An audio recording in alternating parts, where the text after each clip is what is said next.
Because मेरे parents तुमसे मिलना चाहते हैं। किस लिए? किस लिए क्या मतलब? हर वक्त मैं तुम्हारा जिक्र कर रही होती हूँ, या तो मैं तुम्हारे साथ फोन पर बात कर रही होती हूँ या मैं तुम्हारे साथ होती हूँ। जाहिर सी बात है वो लोग तो इंटरेस्टेड होंगे ना मिलने में। तो मिल लेते हैं ना किसी दिन। किसी दिन क्यों? इस वीकेंड पे क्यों नहीं? बस तुम मेरे घर पर आ गए। वीकेंड पे मसला ये होता है कि बहुत बिजी होता हूँ मैं, मेरा बॉस मेरी छुट्टी नहीं देगा। 2-3 हफ्ते में मिल लेते हैं। जो काम जल्दी हो सकता है उसमें देर क्यों? हर वक्त वो तुम्हारा जिक्र करते हैं। So nice of them, but free time का होना भी तो बहुत जरूरी है। जब होगा तब बता दूंगा, चलेंगे। फ्री टाइम होता नहीं है, निकालना पड़ता है। इसलिए तुम इस वीकेंड पे मेरे घर पे डिनर पे आ रहे हो एंड दैट्स फाइनल। अनिला, मोइल, बहुत जिद्दी हो यार। वो तो मैं हूँ।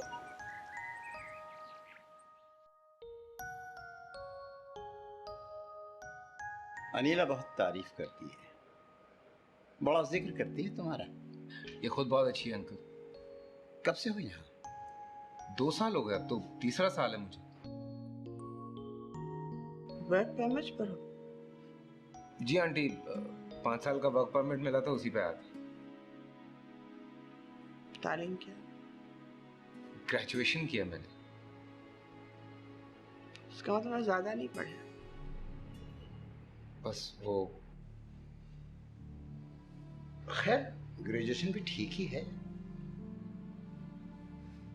पाकिस्तान में क्या करते थे? फैमिली बिजनेस है ना हमारा, तो वो चला रहा था। किस चीज का? लेदर गारमेंट्स एक्सपोर्ट करते थे। तो वो छोड़कर यहाँ क्यों आ गए? अरे भाई, चाय पीने दो उसे। तुमने तो सवालात पूछने शुरू कर दिए। चाय पियो। लो ना। मम्मी, बाकी के क्वेश्चंस टी के बाद। मैंने ऐसे कौन से क्वेश्चंस करती है? मैं तो सिर्फ बातचीत कर रही हूँ।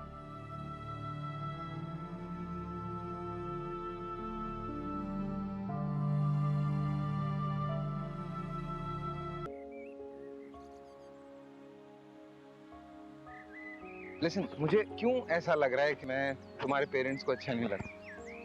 ऐसी बात नहीं है, पापा को तुम बहुत अच्छे लगे, तुम्हारी तारीफ कर रहे हो। और तुम्हारी मामा? मामा बस ऐसी हैं, पहली मुलाकात में किसी से ज्यादा इम्प्रेस नहीं होती। यानी उनको इम्प्रेस करने के लिए मुझे बार बार मिलना पड़ेगा? हाँ तो तुम मिल लेना, तुम्हें क्या प्रॉब्लम?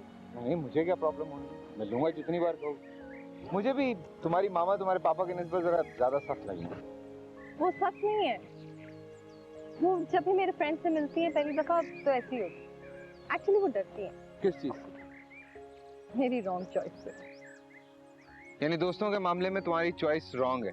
Thank you. अब तुम्हें पता है कि यहाँ पर सिर्फ दोस्तों की बात नहीं हो रही। तो फिर? अब ज्यादा बनो मत। तुम्हें पता है कि तुम मेरे सिर्फ दोस्त नहीं हो। तो फिर क्या हूँ? जो मैं तुम्हारे लिए हूँ।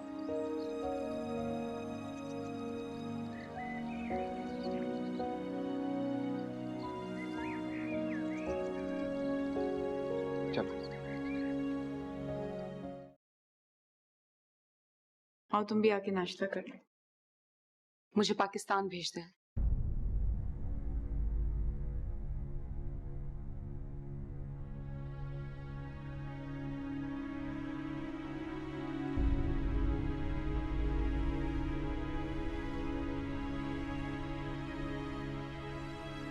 क्यों? मैं वहां रहना चाहती हूँ जहां मैं आजादी से रह सकूं और अपनी मर्जी से सब कुछ कर सकूं।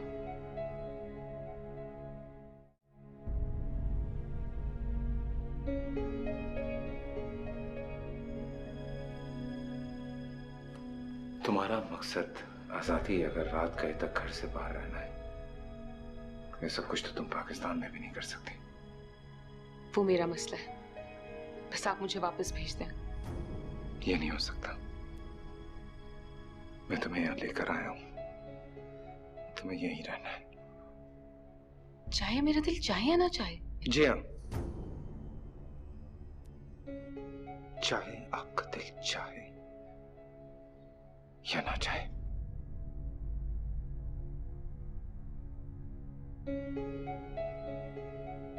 मैं जा रहा हूं, मुझे देर हो रही है। नाश्ता तो कर।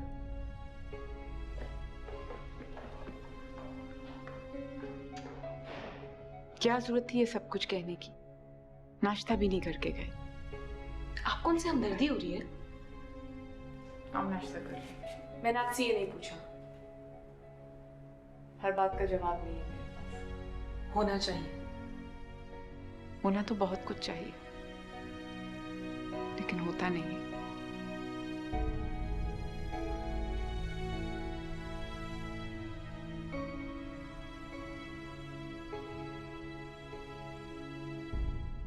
Hello.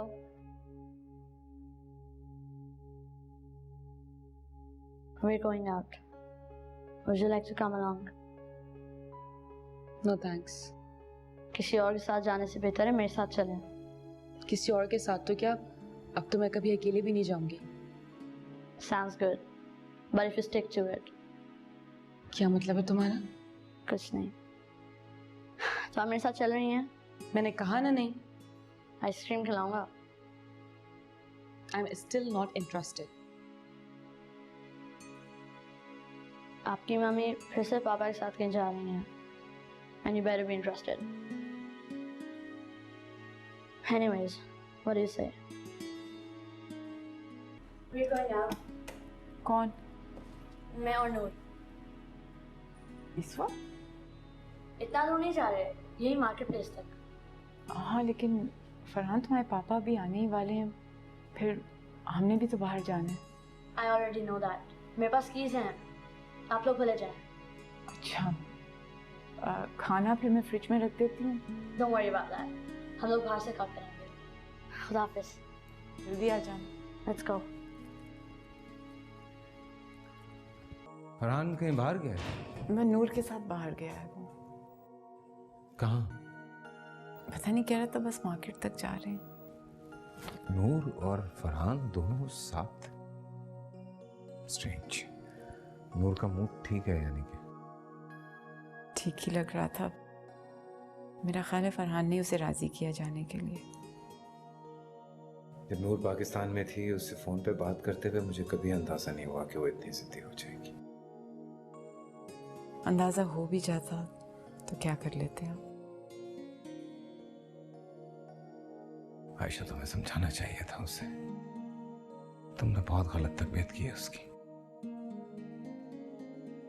गलतियां तो बहुत सारी की हैं मैंने अपनी जिंदगी में, एक गुनाह थोड़ी है।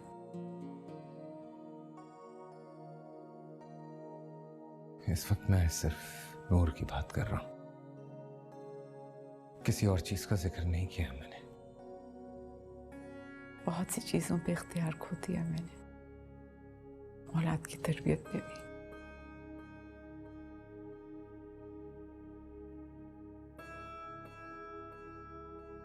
अच्छा जाओ, जाके तैयार हो जाओ, मैं वेट कर रहा हूं, मैं निकलना।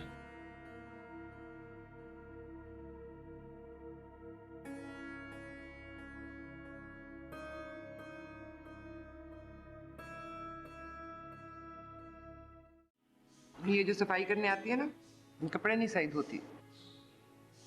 मेरे कपड़े गीले ही कमरे में रख गई। तो रहने दे, पड़े पड़े सूख जाएंगे। खामखा पड़े पड़े सूख जाएंगे, इस तरह तो बू पड़ जाएगी उनमें। तुम जरा बाहर लटका देना। क्या बू आएगी? आपको तो बस अपना काम मुझ पर डालना बहुत जरूरी है। अम्मी, आपके भी बड़े नखरे हैं। अब कपड़ों की बू बर्दाश्त नहीं होती आपसे। कभी सफाई पे एतराज होता है आपको, कभी खाना बनाने पे एतराज होता है, कभी इस्त्री ठीक नहीं हुई, और अब कपड़ों की बू बर्दाश्त नहीं हो रही। इतने बुढ़ापे में आपको नखरे नहीं करने चाहिए। अब अल्लाह लग रहे हैं आप। मेरे दो छोटे छोटे बच्चे हैं, सारा दिन उनके पीछे भाग भाग कर थक जाती हूँ मैं। आपको खुद भी थोड़ा एहसास होना चाहिए। पता है, मुलाजमा भी शिकायत कर रही थी इनकी कि बड़ी बेगम साहिबा सारा सारा दिन काम करवाती हैं। अम्मी, आपको चाहिए कि छोटे मोटे काम आप खुद कर लिया करें अपने।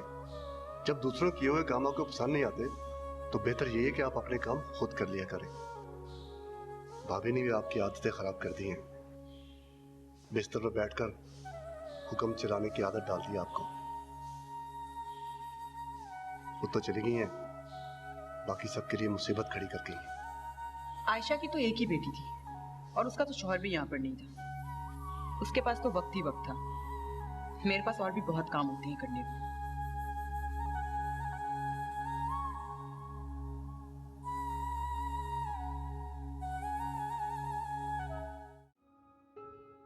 अल्लाह, क्या करती है ये औरत भी।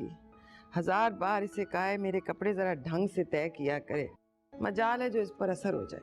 बड़ी ढीठ है रशीदा। अम्मी, मैं जरा बाजार तक जा रही हूँ, कुछ देर हो जाएगी वापस आने में। अच्छा ठीक है, तुम ऐसे करो, रशीदा को भेज देना ज़रा मेरे पास, उससे ये कपड़े तय करवाऊँ मैं। ज़रा अच्छे कपड़े तय नहीं करके गई। रशीदा बच्चों के पास है और कपड़े तो अभी उसने तय करके लगाए थे मेरे सामने।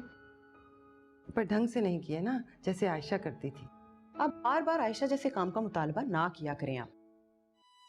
खुद ही तय करके लगा दें, मामूली सा काम है, कौन से कोई पहाड़ तोड़ने हैं आपको। वैसे भी इस उम्र में कुछ ना कुछ करते रहना चाहिए। खुदा हाफिज़।